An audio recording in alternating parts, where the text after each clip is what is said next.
Operation सिंदूर में पिटने के बाद से पाकिस्तानी फौज और पाकिस्तान के सियासतदान इस कदर बदहवास हैं कि उल जुलूल बयान देने का सिलसिला आज भी नहीं थमा है।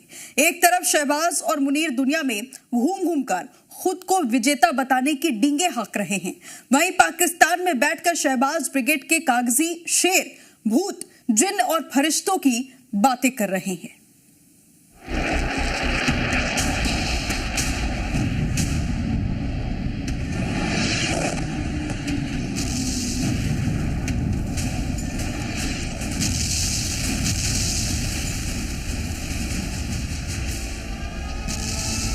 ऑपरेशन सिंदूर में बर्बाद हुए पाकिस्तान को 2 महीने होने को हैं, लेकिन आज भी पाकिस्तान को भूत और फरिश्ते ही याद आ रहे हैं। जिन समझ लीजिए, भूत समझ लीजिए या फरिश्ते समझ लीजिए, गैबी ताकत, जी हाँ, एक ऐसी ताकत, एक ऐसी पावर जो दिखाई नहीं देती, एक ऐसी ताकत, एक ऐसी पावर जो दिखाई नहीं देती। हर बार की तरह हिंदुस्तान से पिटा पाकिस्तान आज भी फरिश्तों और जिन्न की कहानियां सुना रहा है। सोचिए ना, यही कह रहे हैं ना कि फरिश्ते आगे जिन्होंने मिसाइल 65 के बारे में भी ऐसी कहानियां थी कि भारत में मिसाइल मारता था, बम गिराता था, फरिश्ते उठा के उसको नहर में फेंक देते थे। यही कहानियां सुन सुन के हम बड़े हुए कि भारत में मिसाइल मारता था, बम गिराता था, फरिश्ते उठा के उसको नहर में फेंक देते थे। यही कहानियां सुन के हम बड़े हुए। पाकिस्तान की सियासत के कागजी शेर मुल्क के मूर्ख मौलानाओं को जंग में अल्लाह की ताकत के किस्से सुना रहे हैं।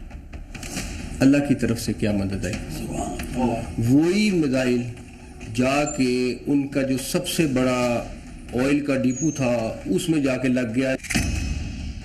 नाम मोहसिन नकवी, पद पाकिस्तान के गृह मंत्री, योग्यता अक्ल से ज्यादा अल्लाह पर भरोसा।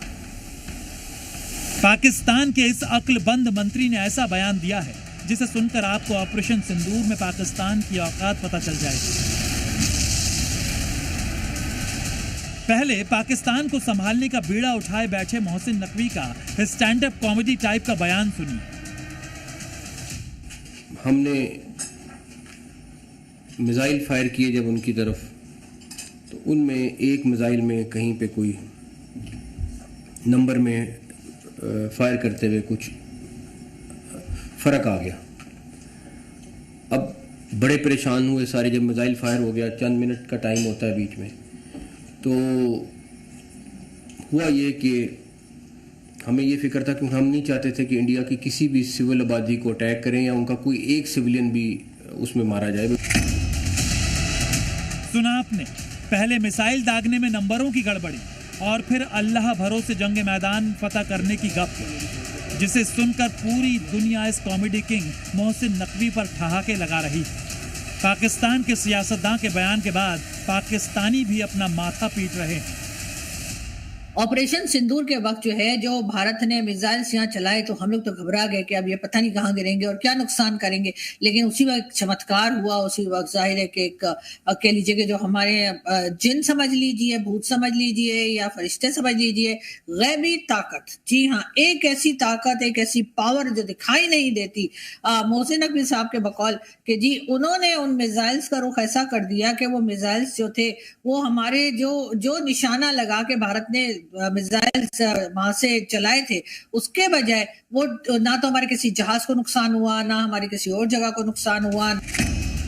वैसे ऐसा पहली बार नहीं है जब पाकिस्तानियों को हिंदुस्तान फतह करने की गप्पबाजी के लिए रूहानी ताकतों का जिक्र करना पड़ा हो। ऑपरेशन सिंदूर में मुंह की खाने के बाद बहादुरी और बेखौफ पाकिस्तानियों की जुबान जब खुली, तब सिर्फ अल्लाह, खुदा और जिन्नातों का ही नाम निकला।